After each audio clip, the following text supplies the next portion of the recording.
Hello friend, আজকে নতুন একটা ইউনিক রেসিপি বানাতে চলেছি পালক কাতলা। বাজার থেকে 10 টাকা দামের পালক নিয়ে চলে আসুন আর এটা বানিয়ে ফেলুন। প্রথমে পালকটাকে ভালো করে ওয়াশ করে আমি বয়েল করতে দিয়ে দিয়েছি। আর দিয়ে দেবো একটা টমেটো আর কিছুটা লঙ্কা, আপনাদের ঝাল অনুযায়ী যতটা ঝাল নেবেন খাবেন ততটাই আপনারা দেবেন।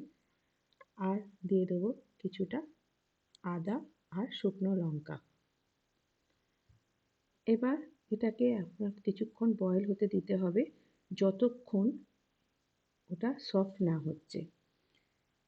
এই শাক আর টমেটো যতক্ষণ না বয়েল হচ্ছে ততক্ষণ আমাদের অন্য কাজটাও এগিয়ে নিতে হবে। দিয়ে দিয়েছি আদা। এবার চাপা দিয়ে এটাকে মোটামুটি 10 মিনিটের মতন বয়েল হতে দিতে হবে। যখন দেখবেন এই টমেটো থেকে ছাল উঠে এসছে তখন জানবেন আপনাদের একদম রেডি টু পেস্ট। এবার আমাকে কি করতে হবে, এটাকে একটা বাস্কেট, ঝুড়ি হোক কিছু হোক, বাস্কেট হোক, তার মধ্যে ঢেলে জল ঝরিয়ে নিতে হবে পেস্টের জন্য। আমি জল ঝরতে দিয়ে দিয়েছি। এবার আমাকে অন্যদিকে একটা কড়া বসিয়ে নিতে হবে। কড়া বসিয়ে আমাকে কি করতে হবে, মাছ ভাজতে হবে।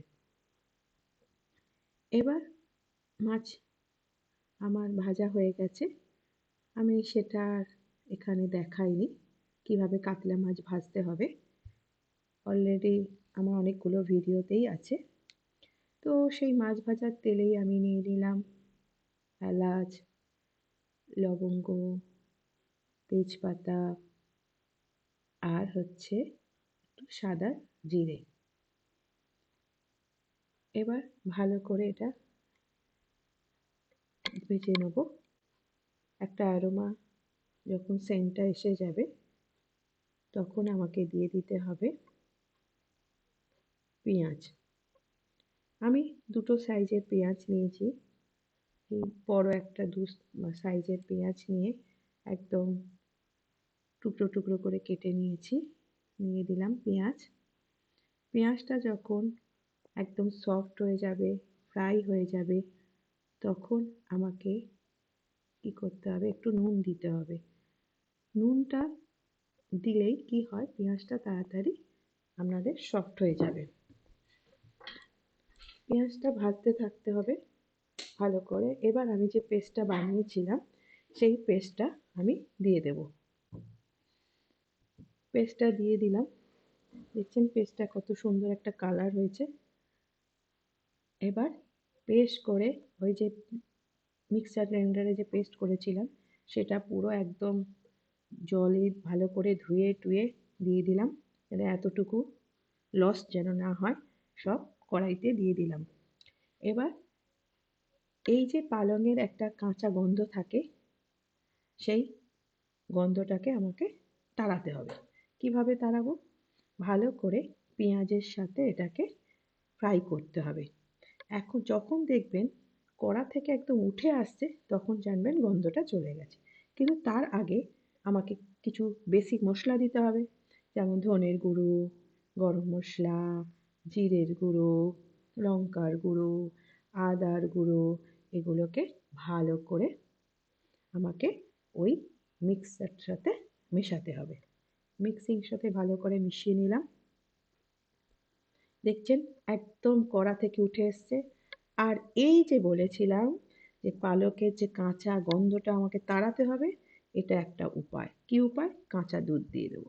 অবশ্যই আপনাদের দিতে হবে কাঁচা দুধ, মানে রুম টেম্পারেচারের দুধ। রুম টেম্পারেচারের দুধটা দিয়ে দিলাম, দেখবেন পালকের সেই একটা কাঁচা যে স্মেল সেটা চলে গেছে। আর কিচ্ছু দেব না, আমার কমপ্লিট। এবার আপনারা স্বাদ মতন এখানে দিয়ে দিতে হবে একটু চিনি। এবার আমি কি করব, ভেজে রাখা যে মাছগুলো কাতলা মাছ ছিল সেই মাছের সাথে আমি পালকটাকে ভালো করে 5 সেকেন্ডের মতন মিক্স করে নিয়েছি। এবার ভালো করে কি করব, ভালো করে কড়াটাকে একটা খুন্তি দিয়ে বেশ করে চারদিকে একদম যা লেগেছিল সব মাছের গায়ে দিয়ে দেবো। এবার কি করব, এবার দিয়ে দেবো কিছুটা ধনেপাতা। দিয়ে দিলেই আমার সব কিছু দেয়া দুই সব কমপ্লিট। এবার আমাকে অপেক্ষা করতে হবে।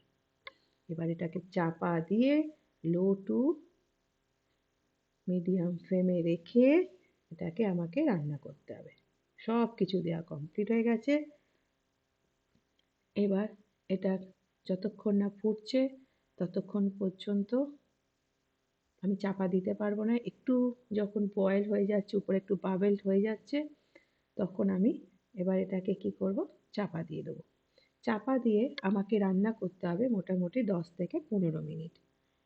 তারপর 10 থেকে 15 মিনিটের পর আমি যখন ফিরে আসব, দেখতে পাবো পুরো তার রূপই চেঞ্জ হয়ে গেছে।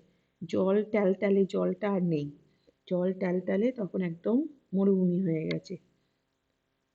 তো আমি 10 থেকে 15 মিনিট পর ফিরে এসেছি। ঢাকনা খুলে দেখতেই পারবেন যে আমার জল একদম শুকিয়ে গেছে। আমার রেসিপি রেডি। এবার আমার ফাইনাল লুক দেখতে পাচ্ছেন, এক থালা গরম গরম ভাত আর তার সাথে ইউনিক একটা রেসিপি। দারুণ দারুণ, দুপুরটা একদম জমে যাবে। খেয়ে দেখবেন, ভালো লাগলে অবশ্যই শেয়ার করবেন। ধন্যবাদ।